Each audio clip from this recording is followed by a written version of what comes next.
کوئٹہ کے ایک بھائی ہیں، انہوں نے آپ کے ہمسائے بزرگ کے بارے میں ایک سوال کیا. انہوں نے کہا جی ایک دربار ہے. میرے ہمسائے تو یہ بزرگ بیٹھے ہیں. نہیں اچھا دربار والے بزرگ. دربار والے بزرگ. انہوں نے کہا جی دریا کے کنارے ایک دربار ہے. ان بزرگ نے جب جنگ ہوئی تھی تو قبر میں سے نکل کے بم پکڑ لیے تھے.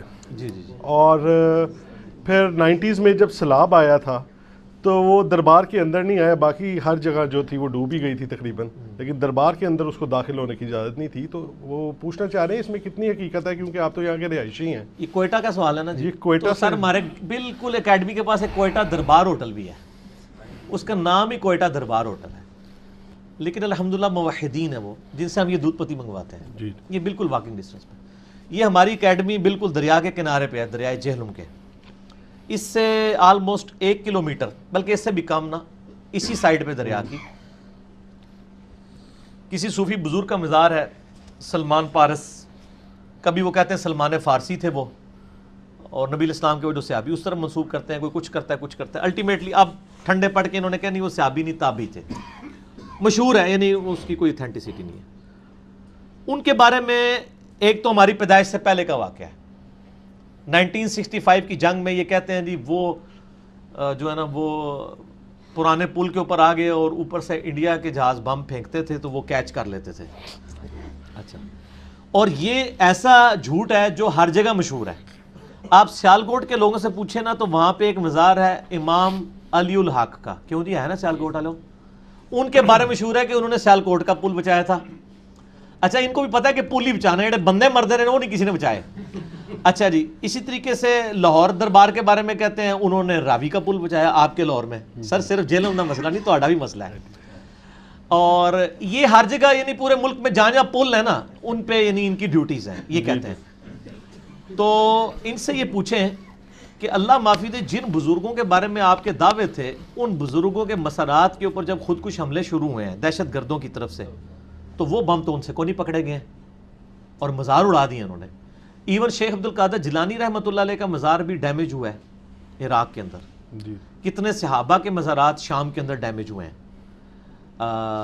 اور تو اور چھوڑ دیں، خانہ کعبہ شریف بھی یزید کے دور کے اندر ڈیمیج ہوا. تو یہ مطلب دنیا بقدر ایفرٹ اللہ نے رکھی ہوئی. یہ اس طرح نہیں ہوتا، یہ بالکل جھوٹ بول رہے ہیں.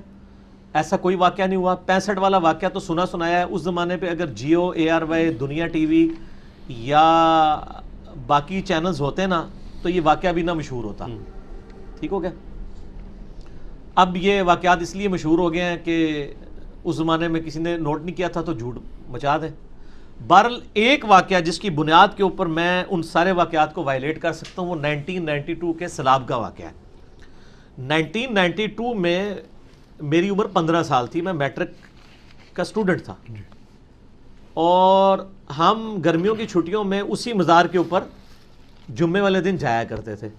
صبح تربوز لیے دریا میں پھینکے، ٹھنڈے کر کے کھاتے تھے، مزار پہ صفائی شفائی کرتے تھے اور سارے کام کرتے تھے یہ. اچھا، تو اس امید میں کہ ہمارے اوپر کوئی برا وقت آیا تو ہمارے کام آئیں گے. لیکن ہوا یہ کہ جب ان پر برا وقت آیا، یعنی مزار کے اندر کیچڑ گھس گیا 1992 میں، تو سر اس خادم نے اس مزار کی کیچڑ صاف کی ہوئی ہے اپنے ہاتھوں سے. پورا جہلم کیا پوری دنیا کے بریلوی مل کے بھی قرآن پہ حلف دینا کہ یہاں پہ پانی نہیں گیا تھا تو میں کیسے مانوں؟ میں نے تو اس مزار کی بریلوی ہوتے ہوئے کیچڑ کی صفائی کی ہوئی ہے، اور یہاں تک صفائی ہوئی ہے کہ تقریباً 8 مہینے تک مزار کے اندر والا جو پورشن تھا اس میں 4-4 فٹ تک نشان بھی رہا ہے، جب تک کہ کسی بندے نے ڈسٹیمپر نہیں نیا کروا دیا. کیچڑ جب اب یعنی 4 فٹ بھرا ہوا ہو کیچڑ، ظاہر اتنا بڑا سیلاب آیا تھا، منگلا ڈیم کھول دیا تھا انہوں نے.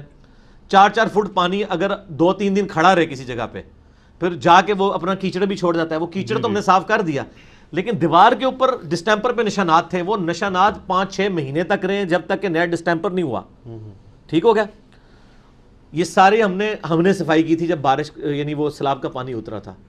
اس کے باوجود جہلم میں لاکھوں بریلوی ہمارے بھائی وہ یہ کہیں گے کہ جی دربار میں پانی داخل نہیں ہوا تھا. تو جیسے یہ جھوٹ ہے نا اس طرح وہ بھی جھوٹ ہے. یہ جھوٹ تو ہم نے پکڑ لیا. اس زمانے میں ہم ہوتے تو انشاءاللہ تعالیٰ اگلے دن ہی کلپ آ جاتا کہ بھائی جی اتنے تو CCTV کیمرے لگے سن.